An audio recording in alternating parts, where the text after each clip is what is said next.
दोस्तों, अगर आपको ये कहा जाए कि भारतीयों को जो पृथ्वी गोल है इसका ज्ञान बहुत पहले से था, या फिर ये कहें कि उनको उत्तरी ध्रुव और दक्षिणी ध्रुव, साउथ पोल और नॉर्थ पोल का ज्ञान सदियों से भी पहले था, तो दोस्तों आप क्या कहेंगे? वाकई में यह है और इसके प्रमाण भी है। दोस्तों, यह बहुत बड़ा रहस्य है जिसे आज तक विज्ञान है वो सुलझा नहीं पाया है। तो दोस्तों आप कहेंगे कि इसका प्रमाण क्या है? तो दोस्तों प्रमाण है हमारे ज्योतिर्लिंग, हमारे हिंदू धर्म के, शाश्वत धर्म के, सनातन धर्म के 12 ज्योतिर्लिंग, उनमें से प्रमुख है और पहला है सौराष्ट्र गुजरात स्थित, पहला है सोमनाथ ज्योतिर्लिंग। उसमें जो रहस्य है बाण स्तंभ का, उसे आज तक कोई सुलझा नहीं पाया है। दोस्तों वैसे तो दुनिया भर में कई ऐसे रहस्य छुपे हुए हैं जिनके बारे में आज तक कोई जान नहीं पाया, लेकिन दोस्तों ऐसा ही एक रहस्य गुजरात के सौराष्ट्र स्थित सोमनाथ मंदिर में छुपा हुआ है जो सदियों से अनसुलझाई है, यानी इसके रहस्य को आज तक भी कोई सुलझा नहीं पाया है। दरअसल आपको बता दें कि सोमनाथ मंदिर के प्रांगण में एक स्तंभ है जिसे कि बाण स्तंभ के नाम से जाना जाता है। दोस्तों इसी स्तंभ में वो रहस्य छुपा है जिसकी बात आज हम करने वाले हैं। दोस्तों हर कोई जानना चाहता है कि राज क्या है। वैसे तो सोमनाथ मंदिर का निर्माण कब हुआ, किसने करवाया, यह किसी को पता नहीं है। लेकिन दोस्तों आपको एक बता दें, इतिहास में कई बार इसे तोड़ा गया और इसका पुनर्निर्माण किया गया, और आखिरी बार इसका पुनर्निर्माण 1951 में किया गया। मंदिर के दक्षिण में समुद्र के किनारे बाण स्तंभ है जो बेहद ही प्राचीन है। मंदिर के साथ साथ इसका भी जीर्णोद्धार किया गया है।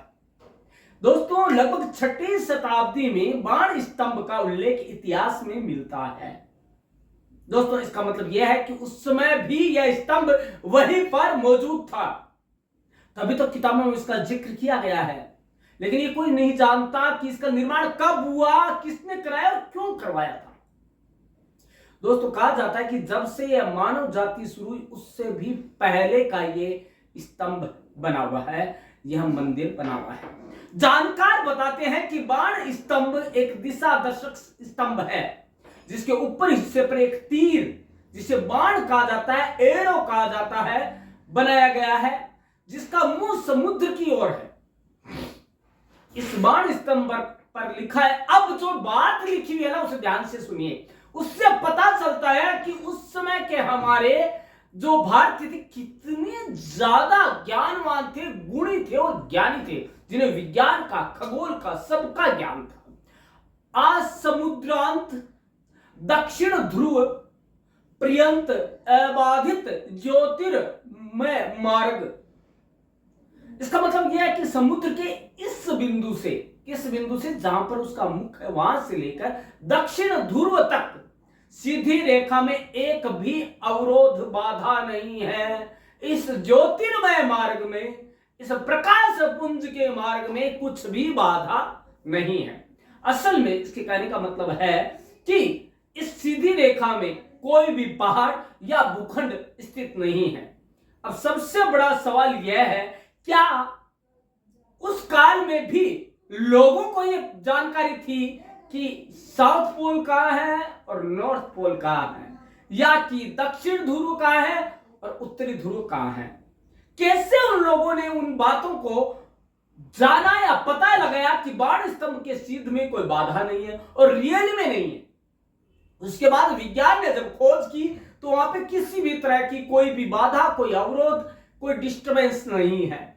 यह अब तक का रहस्य ही बना हुआ है। दोस्तों आज के इस समय में तो यह विज्ञान ड्रोन और सैटेलाइट के जरिए ही पता लगाया जा सकता है। अब दक्षिण ध्रुव से भारत के पश्चिमी तट पर बिना किसी बाधा के जिस जगह पर सीधी रेखा मिलती है वहां ज्योतिर्लिंग है, यह ज्योतिर्लिंग है वो स्थापित है।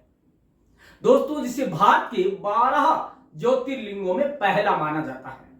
ऐसे में बाण स्तंभ पर लिखे श्लोक की अंतिम पंक्ति अबाधित ज्योतिर्मार्ग भी किसी रहस्य की तरह ही है, क्योंकि अबाधित और मार्ग तो समझ में आता है, लेकिन ज्योतिर्मार्ग क्या है यह समझ से बिल्कुल परे है। दोस्तों अब आपको बता दें सोमनाथ के मंदिर का इतिहास। दोस्तों ये तो कोई नहीं जान पाया कि किसने बनाया, कैसे बना और कब बनाया गया, लेकिन दोस्तों इतिहास इस बात का गवाह है कि महमूद गजनवी का आतंक और सोमनाथ मंदिर का इतिहास दोनों जुड़े हुए हैं। दोस्तों सबको लगता है कि सोमनाथ मंदिर को सबसे पहले महमूद गजनवी ने ध्वस्त करने की कोशिश की थी, लेकिन ऐसा नहीं है। दोस्तों इस मंदिर के अस्तित्व ईसा पूर्व में भी मिलते हैं। इसके बाद 7वीं सदी में वल्लभी गुजरात का एक ऐतिहासिक नगर के राजाओं ने इसका निर्माण करवाया। 8वीं सदी में सिंध के एक अरबी गवर्नर जुनायद ने अपनी सेना भेजकर इसे ध्वस्त करवाया। इसके बाद 815 ईस्वी में गुर्जर प्रतिहार राजा नागभट्ट ने इसका पुनर्निर्माण करवाया था। उस वक्त मंदिर इतना विशाल और समृद्ध था कि इसके बारे में दूर दूर तक बातें होती थी। दोस्तों उस समय अरब यात्री अल बरूनी भी इस जगह आया। इस यात्रा के बाद उसने एक किताब में इसकी ख्याति लिखी। इसके बाद महमूद गजनवी को पता चला कि गुजरात में एक ऐसा मंदिर है जिसमें सोने चांदी की मूर्तियां हैं। वो पागल इस मंदिर की महत्ता नहीं जानता था, इस मंदिर के रहस्य राज नहीं जानता था, न इसकी प्रकाष्ठा को जानता था। उसे बस लेना था तो चंद खनकते सिक्के लेने थे, जहां शिवलिंग हवा में उड़ता है और जहां संपत्ति बनी हुई है। दोस्तों इसके बाद 1025 में गजनवी अपने असंख्य सेना के साथ यहां पहुंचा, जिसमें वह यहां आया मंदिर में पूजा चल रही थी। दावा किया जाता है उस दौरान कुछ 50,000 लोग इस मंदिर के भीतर हाथ जोड़कर खड़े और पूजा अर्चना कर रहे थे। सभी पर सेना ने आक्रमण कर दिया और इस तरह उसके हाथ लग गए मंदिर। दोस्तों अब आपको बता दें एक और जो है रहस्य वो है कि क्या सोमनाथ के शिवलिंग के अंदर थी कृष्ण की मणि।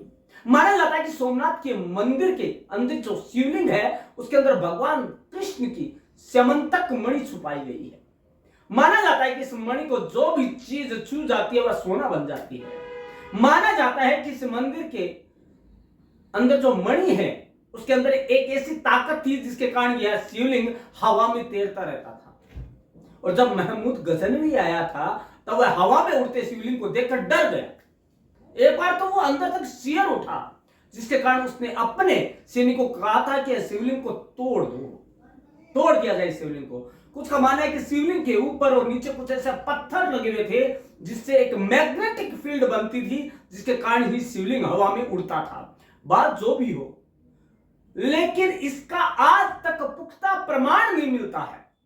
दोस्तों बात जो भी हो, यह दावा किया जाता है कि जब गजनवी आया था तब सोमनाथ का मंदिर उसे हवा में उड़ता हुआ दिखाई दिया था। जो शिवलिंग है वो हर पुराण में मौजूद है। दोस्तों सोमनाथ शिवलिंग का जिक्र, सोमनाथ को सबसे पहले प्राचीन मंदिर माना जाता है।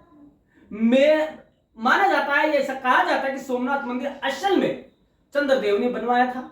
उन्होंने दक्ष प्रजापति की 27 पुत्रियों से शादी की थी, लेकिन वह रोहिणी को सबसे ज्यादा पसंद करता था। इससे खफा होकर दक्ष प्रजापति ने चंद्रदेव यानी सोम को श्राप दिया था कि उनका तेज धीरे धीरे क्षीण होता जाएगा। इस श्राप से दुखी होकर सोम ने शिव भगवान की पूजा की और शिव ने उन्हें वरदान दिया कि कम हुआ तेज धीरे धीरे करके वापस आ जाएगा। इसीलिए ही अमावस्या और पूर्णिमा का जन्म हुआ। ऐसे में इस चंद्रदेव ने सोमनाथ शिवलिंग की स्थापना की। यह है सोमनाथ मंदिर की स्थापना का इतिहास। श्रीमद् भागवत गीता को उठा लो या स्कंद पुराण में झांक कर देख लो, शिव पुराण और ऋग्वेद ये सभी सोमनाथ मंदिर की ख्याति से भरे हुए हैं।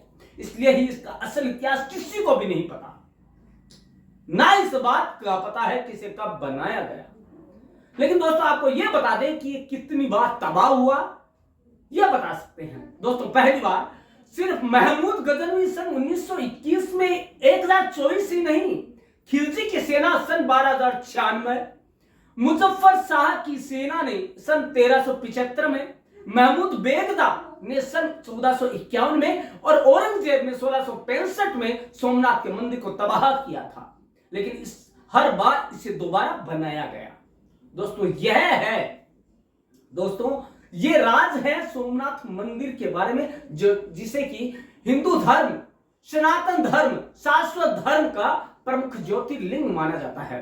दोस्तों आज तो बहुत सी ऐसी तकनीक है, बहुत से ऐसे हमारे पास संयंत्र आ गए हैं जिससे हम पता लगा सकते हैं कि उत्तरी ध्रुव और दक्षिण ध्रुव का है। लेकिन उस समय ऐसा क्या था जिसने कि बता दिया कि that is the south pole and that is the north pole, और that is the very secret thing, that what is the ज्योतिर्मार्ग between the south pole and north pole. Friends, science कितना भी आगे पहुंच जाए, कुछ ऐसे रहस्य है जो रहस्य ही बने हुए हैं, और उनमें से एक है सोमनाथ का बाण स्तंभ। तो दोस्तों आप और क्या जानना चाहते हैं ज्योतिर्लिंगों के बारे में, वो हमें आप कमेंट बॉक्स में जरूर लिख के दीजिएगा। दोस्तों क्या आप भी जानते थे इससे पहले सोमनाथ के बाण स्तंभ के बारे में? तो दोस्तों आप क्या जानते हैं इस बाण स्तंभ के बारे में, वो भी हमें लिख कर दीजिएगा। लेकिन दोस्तों उससे पहले आपको हम बता दें कि बहुत सी ऐसी कहानियां हैं, बहुत से ऐसे किस्से हैं जिन्हें कि विश्वास करना होता है, क्योंकि वो असल में है। जब हम उन्हें नंगी आंखों से देखते हैं तभी हम विश्वास कर सकते हैं। लेकिन कैसे हुआ, क्या हुआ, कब हुआ, लेकिन दोस्तों ये हमारे लिए गर्व की बात है कि हमारा विज्ञान, हमारा ज्ञान, हमारा खगोल उस समय भी इतना ज्यादा समृद्ध था जिसके बारे में आज हर कोई नहीं जानता है। दोस्तों आपसे गुजारिश है कि आप इस स्टोरी को बहुत